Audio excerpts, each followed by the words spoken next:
Donbass, entre le pont situé près de la route MO3 et la localité de Markov-Novomarkov. La longueur de ces positions sur la rive ukrainienne du canal Seversky-Donetsk-Donbass est donc d'environ 12 km. Cela suffit pour lancer une offensive vers l'ouest. De plus, plusieurs sources pro-russes très fiables ont affirmé que les Russes avaient considérablement amélioré leur position entre les villages de Malinovka et Tikhanovka. Cet article a été publié par un soldat stationné dans ce secteur. Il affirme que ces derniers jours, les Russes ont réussi à améliorer leur position dans ce secteur. Des succès significatifs ont également été enregistrés dans le secteur de Kramatorsk. L'offensive est en cours sur Tikhanovka et Malinovka.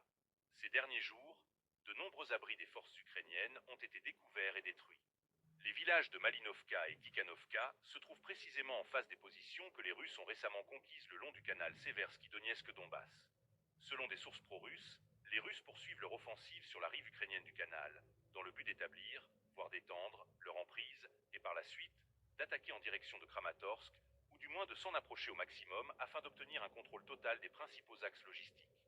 Voilà donc une situation à laquelle les Ukrainiens ne s'attendaient pas, d'autant plus que les Russes progressent beaucoup plus rapidement dans la zone la plus fortifiée face à Kramatorsk qu'entre les villages de Reya Alexandrivka, Nikolaevka et Krivoluka, où ils poursuivent également leur offensive.